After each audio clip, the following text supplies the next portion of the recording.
This is the entire U.S. Constitution. It is one of the greatest documents, perhaps the greatest document ever created, conceived, written, and committed to by serious men in a matter of months, too often violated, used, and abused by clowns ever since, never more so in living memory than this past week. It is not a complicated document. The original is just 4 pages long. Since then, 27 amendments have been added. In this version, that's just another 11 pages. That's it. The whole thing. It's what every American soldier, senator, congressperson, president, and vice president swears in one form or another to preserve, protect, and defend. Maybe if we all actually read it every now and again, we wouldn't allow our politicians to explain to us, as they have for centuries, why they can't do all of those things the Constitution demands of us. We wouldn't vote for people like that in the first place. We would demand better. We certainly wouldn't excuse, capitulate to, or try to mollify those of us who think it's a good idea to storm the Capitol building with bullhorns, zip ties, nooses, firearms, and explosives in an attempt to overturn an election. Never mind calling for the murder of the vice president or planning to take senators and congresspersons hostage. But today, how about we read just the first 52 words of the Constitution, the preamble, because what we need to do now is not complicated either. It's really, really simple if only we take more than a few seconds of emotional twitch reflex time to think about it. We, the people of the United States, in order to form a more perfect union, establish justice, ensure domestic tranquility, provide for the common defense, promote the general welfare, and secure the blessings of liberty to ourselves and our posterity, do ordain and establish this Constitution for the United States of America.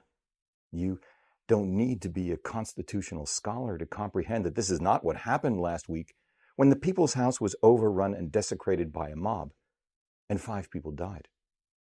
Then again, you don't need to be anything other than awake and focused, really, to recognize that the people who currently inhabit and wield the levers of power within the Republican Party especially the president himself, have willingly, gleefully taken us to the brink of collapse starting long before this point. Or to recognize that the Democrats have been complicit in this debacle, abandoning their traditional stronghold, America's working families and the middle class, in favor of corporations and the most affluent among us. In fact, there is little point in identifying oneself as a Republican or Democrat anymore. Both parties have made it obvious that neither stands for much of anything other than their own job security. This, now, is about identifying one's self by his or her moral compass and a modicum of courage. Republicans are all about small government and fiscal conservatism. Absurd. They can talk about it all they want, but just look at the bloat and federal budget deficits of every Republican president since Reagan. While you're at it, look at the gerrymandering and voter suppression, which have been hallmarks of the party beginning decades before that. Democrats are all about the middle class and working Americans. Yeah, right. Just look at the trade agreements, the repeal of Glass-Steagall, the 1994 crime bill, the weakening of labor unions, the erosion of privacy, all signed into law by one Democratic president or another ever since Clinton. Both parties have certainly made a mockery of their commitment to the Constitution. They can't get past the first 52 words of it without throwing up their hands and saying, you have to be realistic, or there's no point bringing that piece of legislation to the floor because it will never pass. Fuck you guys. Because sometimes, fuck you is by far the most appropriate, concise, and meaningful response to people who hide behind honorifics and decorum while adhering to the old adage, if you can't dazzle them with brilliance, baffle them with bullshit. That era is over.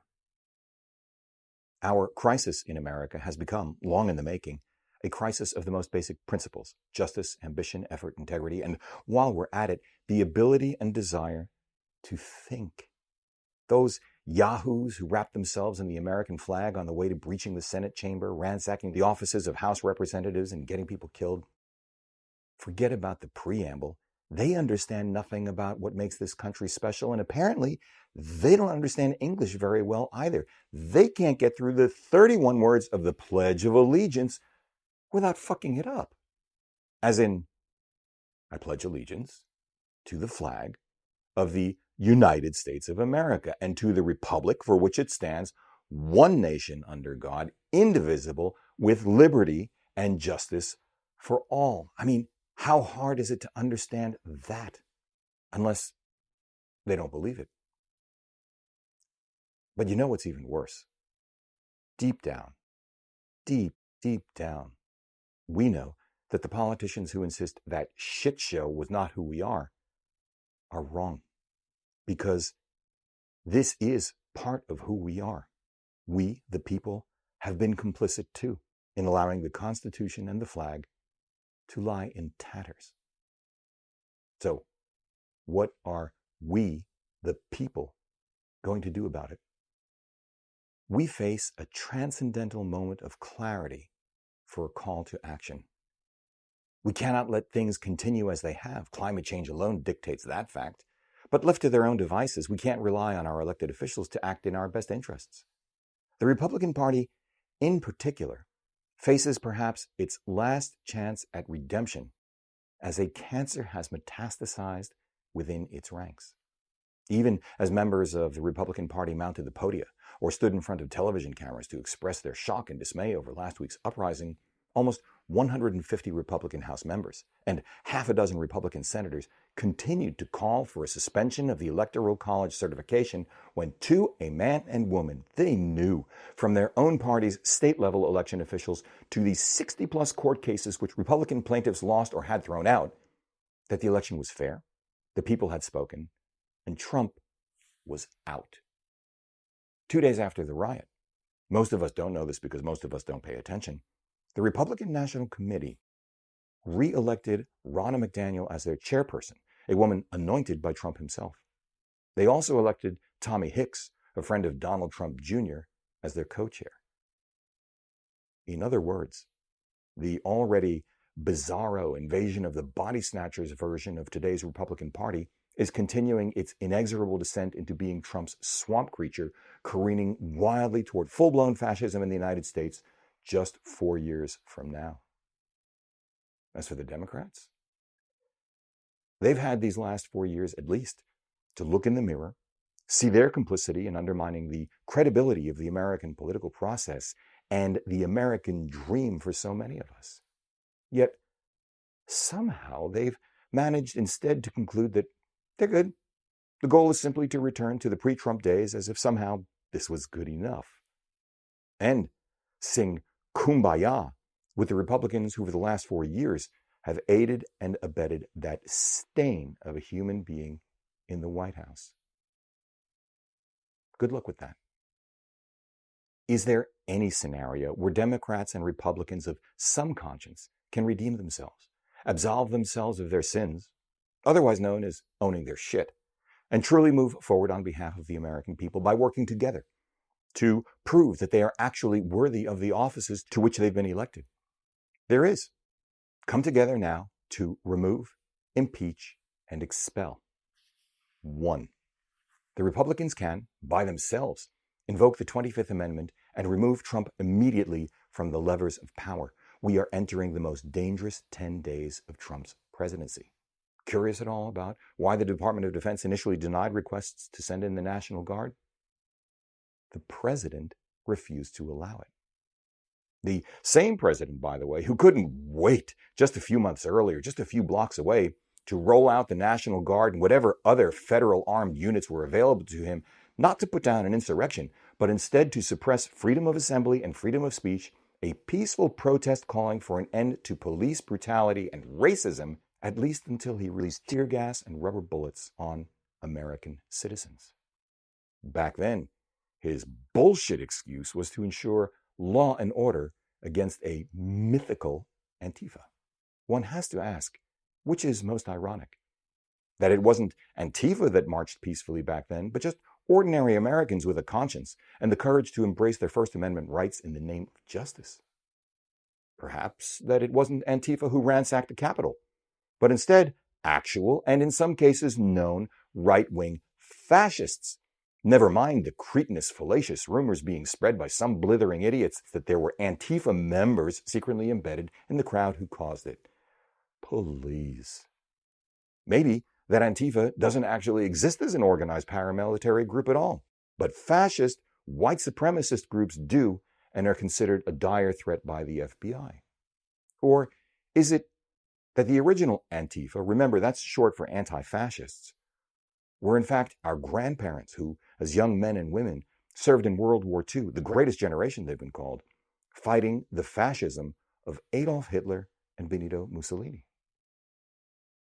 With just 10 days to go, the current president of the U.S., a man with no respect for the Constitution and no compunction about using force against his own people to whom he swore an oath, a person who has systematically turned on almost everyone he has pulled into his orbit, most recently the rioters themselves, still has control over the most powerful military in the history of the planet and daddy issues motivating him to use it. Some may think this is perhaps a little bit histrionic, but how does histrionic comport with the fact that the current chairman of the Joint Chiefs of Staff, General Mark Milley, took the extraordinary step back on November 12th to pointedly say in public, we, the military, take an oath to the Constitution, not an individual. Or that all 10 living former secretaries of defense felt the need to sign and publish an open letter just this past week reaffirming that the military has no role in election disputes. Trump is now at his most dangerous, and he needs to be removed from office. Think this is a complicated process? Nope. All that has to happen, literally, is the cabinet to agree. Just 20 people, these 20 people, remember their names, to agree that the commander-in-chief needs to be relieved of his command. I'm talking about Mike Pence, Sonny Perdue, Jeffrey Rosen, Gina Haspel, Wilbur Ross, Chris Miller, Dan Brulette, Andrew Wheeler, Alex Azar, Chad Wolf, Ben Carson, David Bernhardt, Eugene Scalia, John Ratcliffe, Jovita Carranza, Mike Pompeo, Steve Mnuchin, Robert Lighthizer, Robert Wilkie, and Mark Meadows. Don't let anyone tell you otherwise. Don't let anyone tell you there isn't enough time, or it's not practical, there is so little time left, nothing bad can happen, or that removing him will only further divide the nation. We now know better. Though, hey, Mr. Vice President, weren't you the one who said invoking the 25th Amendment wouldn't be practical? What, no one on that list knows how to use Zoom? Skype? FaceTime? No? You're a deeply religious man, Mr. Vice President, so wouldn't you, among all the people on that list, be the one who best understands redemption? Because you've done nothing for the last 4 years other than enable the worst president in the history of the Republic. Last week, the crowning achievement of your political career was not violating the Constitution. You have one last opportunity to do something greater. Take it. Redeem yourself. Invoke the 25th. 2. Republicans can join Democrats and impeach Trump a second time. This isn't window dressing or brownie points.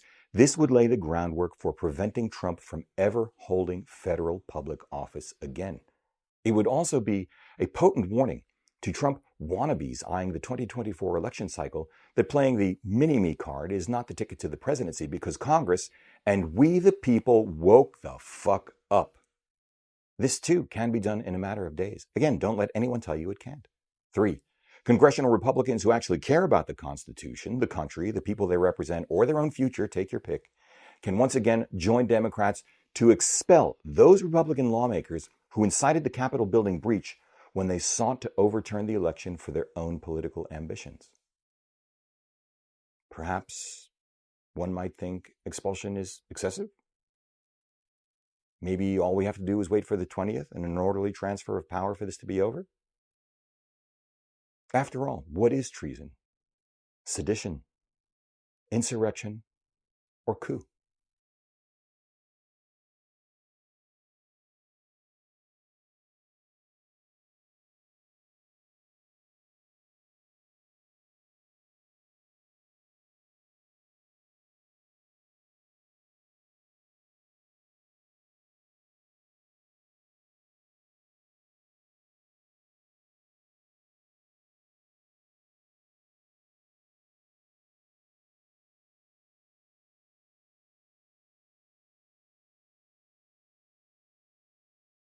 In 1923, Adolf Hitler, he wasn't anything other than a Yahoo back then too, a failed painter and ex-soldier with time on his hands, incited a couple of thousand in an attempted coup of what was then the Weimar Republic, the democratically elected government of Germany.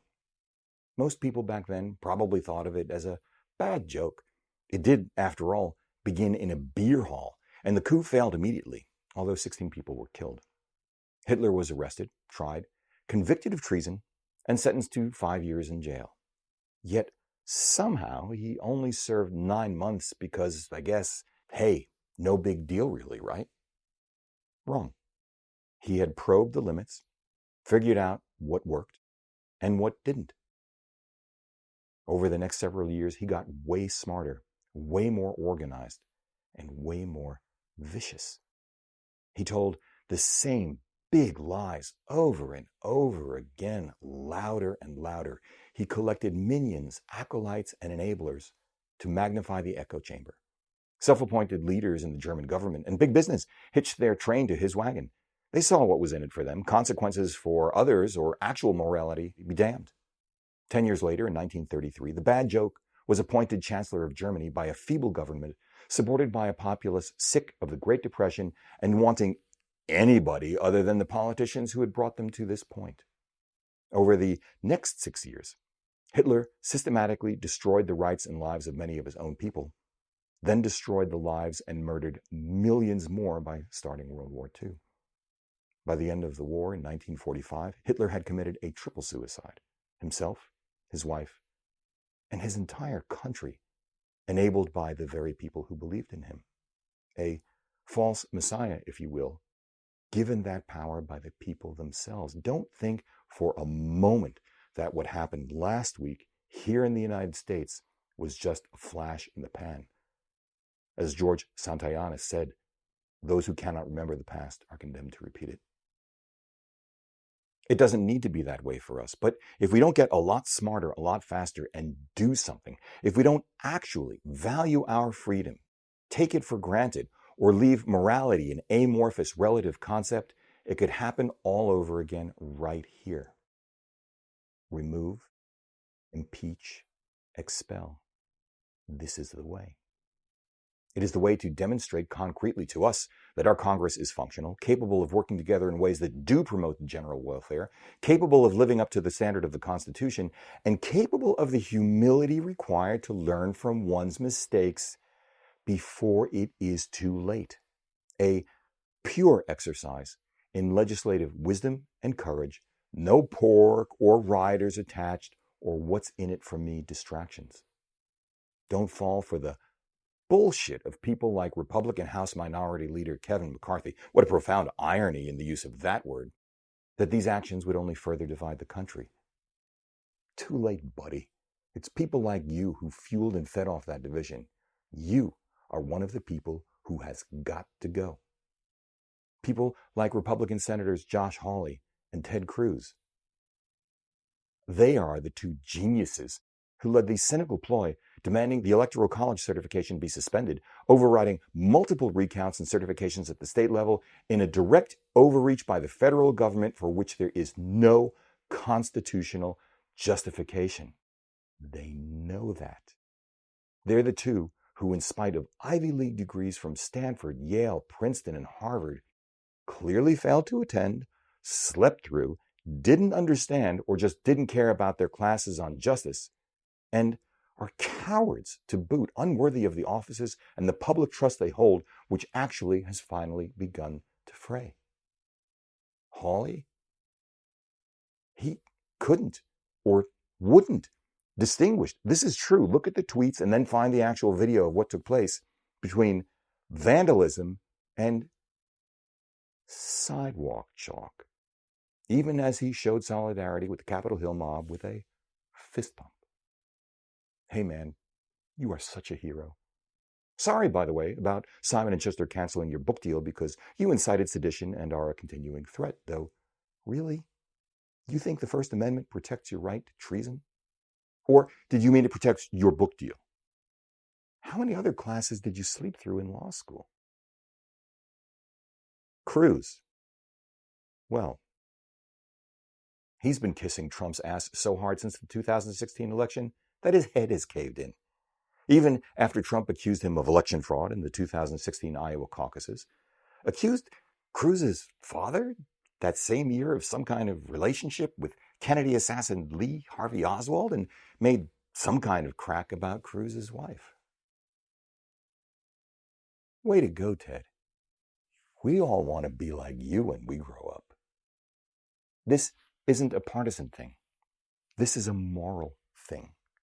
Don't listen either, for example, to the utterly idiotic, racist tripe spewed by people like Democratic U.S. Representative Kurt Schrader, who compared a second impeachment of Trump to a lynching. People whose family members were actually lynched might have something to say about that, as Schrader apparently belatedly figured out. So might constitutional lawyers. Or, I don't know, anybody who isn't a flaming asshole. Here's the question. Do we continue to tolerate and pay for the salaries of politicians so they can sow divisiveness and chaos in pursuit of their own juvenile ambitions? Fuck no.